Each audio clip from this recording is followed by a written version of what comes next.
হাজির হয়ে গেছে। মালাকুল মউত আজরাইল আলাইহিস সালাতু ওয়াস সালাম শিওরে চলে আসছে। নবীজির চোখ থেকে পানি ঝরতেছে।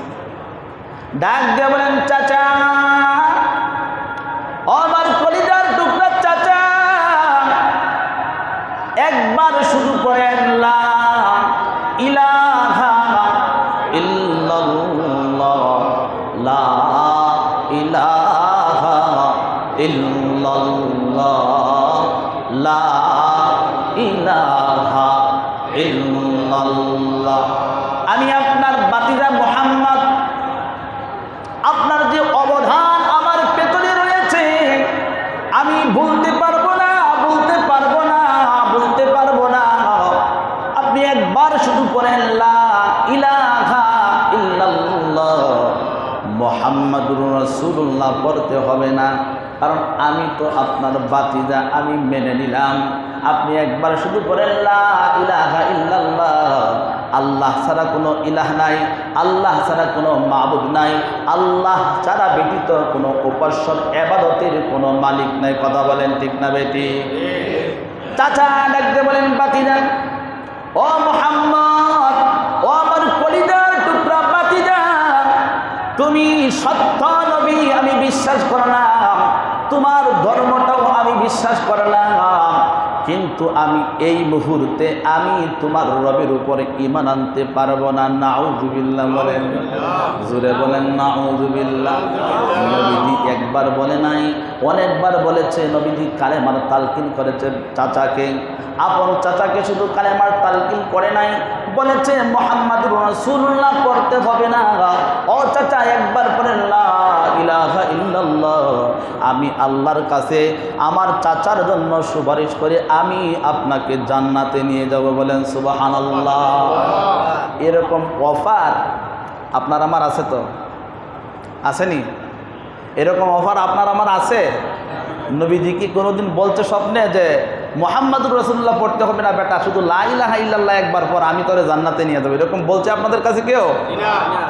কিন্তু নবীর চাচাকে নবীজি বলছেন, ও চাচা, একবার পড়েন লা ইলাহা ইল্লাল্লাহ মুহাম্মাদুর রাসূলুল্লাহ পড়তে হবে না। কিন্তু কপাল ফুরা আবু তালিব কি করে নাই? কালেমা পড়ে নাই। মৃত্যুর শয্যায় বেঈমান হয়ে বলেছেন যে তোমার আল্লাহর উপর আমি এই মুহূর্তে ঈমান আনতে পারবো না, কারণ হচ্ছে আমি যদি এই মুহূর্তে ঈমান আনি তাহলে আমার বংশের লোকেরা বলবে যে এতিম বাতিজার কাছে আবু তালিব জাহান্নামের ভয়ে তিনি কি করেছেন? বাপ দাদার ধর্মের উপর চুনকালি মেরে এই মুহূর্তে বাতিজার কাছে কালমা পড়ে মুসলমান এই দুনিয়ার থেকে বিদায় হয়েছে। এই অপবাদ আমাকে জীবন ভরা দিবে, আমার বংশের লোকদেরকে দিবে। সুতরাং আমি এই কঠিন জাহান্নামকে গ্রহণ করে নিলাম আর সুন্দর জান্নাতকে বাতিল করে দিলাম। বলেন না নাউযুবিল্লাহ। দেখছেন কত বড় কপাল পোড়া। বলে আমি কি চিরস্থায়ী জাহান্নামকে কি করে নিলাম? বরণ করে নিলাম। নাউযুবিল্লাহি মিন যালিক, জাহান্নামকে বরণ করে নিলেন। নবীজি অনেক তালকিন করেছেন, কিন্তু কালেমা কি করে নাই? করে নাই। মান ইয়াহদিল্লাহু ফাহুয়াল মুহতাদ। নবীজির কাছে কি নাই? হেদায়েত। হেদায়েত পর্যন্ত নবীজি কি করেছেন? দোয়া করেছেন, কিন্তু আল্লাহর পক্ষ থেকে হেদায়েত, আল্লাহর পক্ষ থেকে হেদায়েত আসে নাই, হেদায়েত পায় নাই। আবার ওই দিক দিয়ে আমির হামজান, সময় শেষ হয়ে গিয়েছে, আমি শেষ করে দিয়েছি, শেষ করে দিব 1 মিনিটের ভিতরে। এইদিকে আমির হামজা নবীজিকে ভালোবেসেছেন এরকম আবু তালিবের মতো। আবু জাহেল কি করেছে? আমার নবীকে কষ্ট দিয়েছে। আমার নবীজির গলার ভিতরে আবু জাহেল এইরকম গামছা পেঁচিয়ে নবীজিকে শ্বাসরুদ্ধ করেছে। নবীজিকে দুনিয়ার থেকে বিদায় করে দেওয়ার জন্য হাজারো ষড়যন্ত্র আবু জাহেল করেছেন। এরকম নবীজিকে মেরে রাস্তার পাশে ফেলে রেখেছে। আমির হামজা হরিণ শিকার করতে গিয়েছেন, বাড়িতে এসে দেখে বাতিজা মুহাম্মাদুর রাসূলুল্লাহ সাল্লাল্লাহু আলাইহি ওয়াসাল্লামকে আবু জাহেল কি করেছে? মারধর করে রাস্তার পাশে ফেলে রেখেছে। স্ত্রী বলেছে, দৌড় দিয়ে হাতের ধনুকটা নিয়ে আবু জাহেলের কাছে চলে গেলেন আর বললেন, আবু জাহেল আমার বাতিজার গায়ে তুমি আমি আঘাত করেছ, তোমার আর রক্ষা নাই।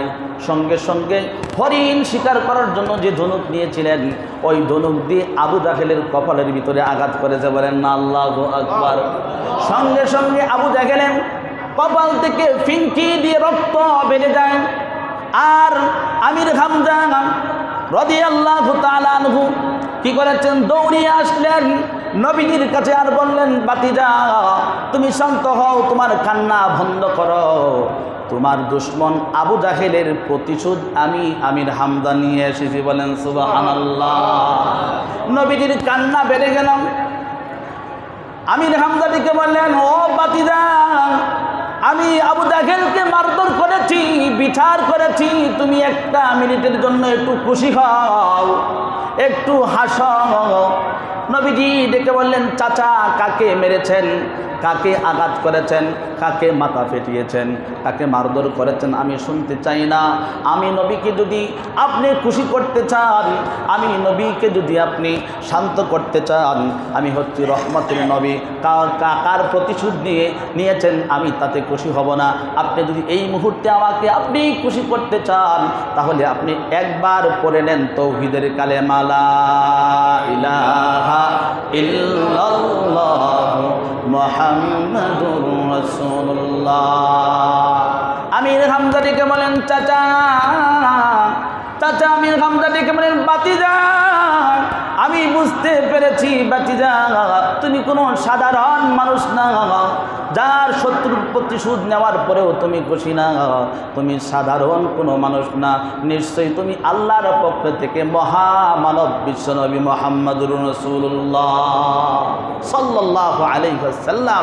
আমি আর দেরি করতে চাই না, এই মুহূর্তে আমাকে পড়ায়া দাও লা ইলাহা ইল্লাল্লাহ মুহাম্মাদুর রাসূলুল্লাহ। তাহলে বুঝতে হবে এই নবীজি এই মাসে দুনিয়াতে এসেছেন, আসার পিছনে একটা কারণ আছে। নবীজি আমাদেরকে কি দিয়েছেন, কি দিয়ে নবীজি দুনিয়ার থেকে বিদায় হয়ে গেলেন সেটা দরকার আছে না নাই, জানার দরকার আছে না নাই? না লাফালাফি আর পাগলামি করলে আশিক রাসূল হওয়া যায়? বড় বড় জিলাপি খাইলে কি হওয়া যায়? হ্যাঁ, আশিক রাসূল হওয়া যায় না। জাকিরিন রাখলে কি জাকিরিন হওয়া যায় না? যখন আল্লাহর সাথে এবং কলবের সাথে যখন আল্লাহর সম্পর্ক মিশ্রণ হয়ে যাবে, যখন তাকওয়ার নেটওয়ার্ক যখন মাথায় টুপি উঠে যাবে, তাকওয়ার মেডিসিন, তাকওয়ার নেটওয়ার্ক যখন মুখে দাড়ি গজিয়ে যাবে, যখন তাকওয়ার মেডিসিন পাঁচ ওয়াক্ত নামাজের সাথে মনকে মাইল করে দিবেন, তখনই আপনার সাথে আর আল্লাহর সাথে সম্পর্ক হয়ে যাবে। তখন দুনিয়ার জাকিরিন নাম লাগাইতে হবে না, আল্লাহর কাছে আল্লাহর কুদরতি খাতার ভিতরে আপনার নামটা জাকিরিন হয়ে যাবে। বলেন না সুবহানাল্লাহ। আল্লাহ পাক আমাদেরকে বুঝার এবং আমল করার তৌফিক দান করুন। সবাই বলুন আমিন, আরো জোরে বলুন আমিন। যারা সুন্নাত পড়েন নাই 4 রাকাত ক্বাবলাল জুমা পড়েন। মা আতাকুমুর রাসূলু ফাখুযুহু ওয়া মা নাহাকুম আনহু ফান্তাহু। নবীজি যা দুনিয়াতে নিয়ে আসছেন তা গ্রহণ করব, নবীজি যা নিষেধ করেছেন তা থেকে আমরা বিরত থাকবো। আল্লাহ পাক আমাদের